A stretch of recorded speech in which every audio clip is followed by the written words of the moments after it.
Okay, hi everyone. In this video session, we will see the continuation of the cluster analysis. In my previous video, I told about ideal clusters and what is the application of clusters and all. So we know that that clusters having the different types of techniques.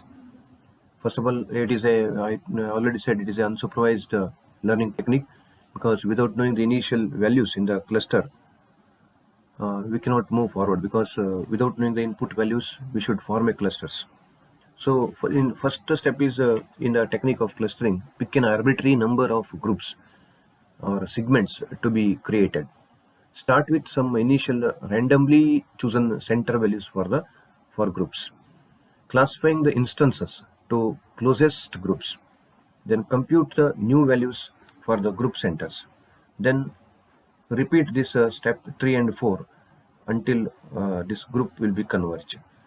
In the sixth step, if the clusters are not satisfied or satisfactory, go to again step 1 and pick a different number of groups or segments. So this is the total. These steps should be carried out in order to understand the one complete clustering techniques. So we know that clustering analysis, I told it is a technique of group of similar observations into number of clusters based on the observed values of several variables for each individual.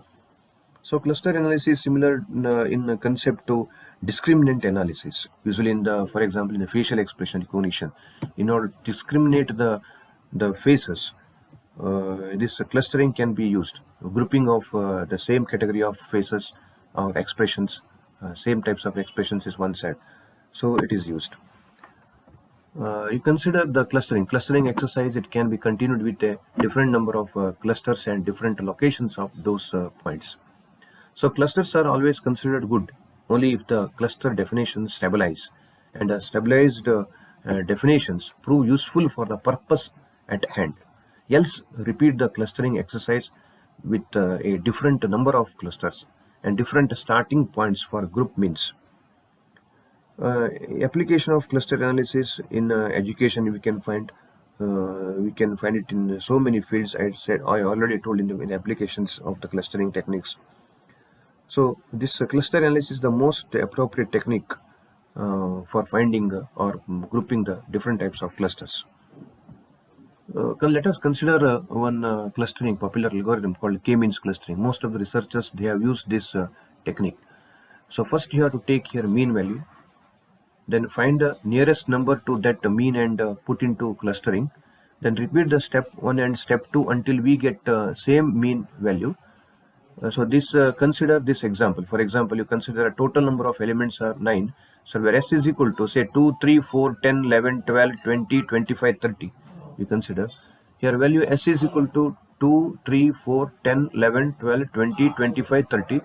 Consider two groups of or clusters, that is, you choose k value is equal to 2. Initially take the random mean values of for each cluster where they are nearer to above values. Say m1 is equal to 4 and m2 is equal to 12. You choose the value for m1 is equal to 4, m2 is equal to 12. Find the nearest value to 4 and nearest values to 12 here. That is k1 is equal to say 2, 3, 4 and say k2 is equal to 10, 11, 12, 20, 25, 30. Repeat this above step for 1 and 2. Say m1, you find first m1 is equal to say 2 plus 3 plus 4 is equal to 9.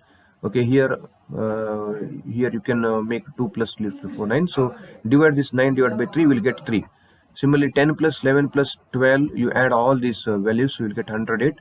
And 108 divided by 6 will get 18. So here m1 is equal to 3 and m2 is equal to 18. Okay, you should get m1 value and m2 value. Then after this, after getting the new values, m1 is equal to 3, m2 is equal to 12, again you go to s value, take the s value, same values, again take this 2, 3, 4, 10, k1 value, and k2 is equal to 11, 12, 20, 25, 30. Like this you make, which are all nearer to the 18, where 2, 3, 4, 10 are nearer to the 3. So like this, then afterwards you add this 2 plus 3 plus 4 plus 10, you get 19. So divide 19 divided by 4, will get 4.7, nearly equal to 5. Similarly, all these values you add, 11 plus 12 plus 20 plus 25 plus 30, will get 98. So here you can get 20. So now m1 is equal to 5, m2 is equal to 20. So based on these values, again move to the next step. So you take the values which are nearer to 5, 2, 3, 4, 10, 11, 12, and the values which are nearer to the 20, that is 20, 25, 30. Find the minimum distance, and you have to select the k1 and k2 values.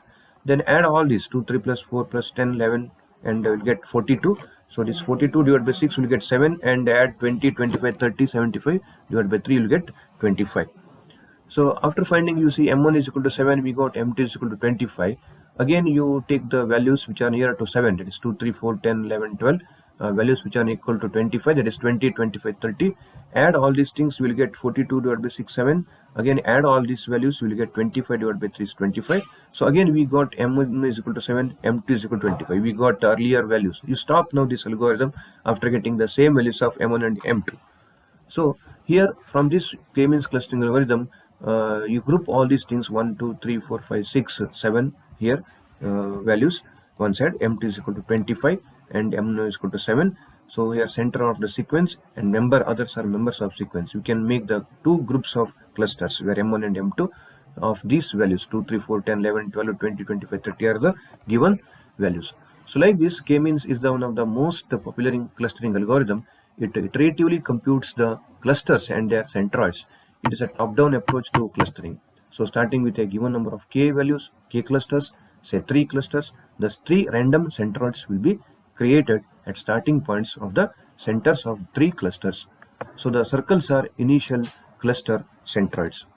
So like this, we can have a K-means algorithm for clustering. We can put the values. We are randomly assigning 3 centroids for 3 data clusters. Then in the step 1, for the data point, distance values will be for this from each of 3 centroids. The data point will be assigned to the cluster with the shortest distance to the centroid. So all data points will thus be assigned to one data point or other. The arrows from each data element shows the centroid that the point is assigned to. So you can see this is the assigning of data points to closest centroids. So this here one, second one, and third one. Then we can make this centroid for each cluster. It will be some recalculated again and forming the closest to the data points allocated to the clusters. Then we can make in step 3. Once again, data points are assigned to the 3 centroids closest to it. Then we can have the 3 clusters. So k is equal to 3. We can form the 3 clusters. By recomputing the centroids, we can form the 3 clusters. So this is about the K-means clustering algorithm. So here 3 clusters are pointed out. 3 data points cluster with centroid having 6.4.5. So these clusters definitions are different from the ones derived usually. So this is a function of the random starting centroid values. The centroid points used earlier in the visual exercise were different from that chosen with the K-means clustering algorithms. Okay, so this is about the K-means clustering. Okay, thanks for watching this video.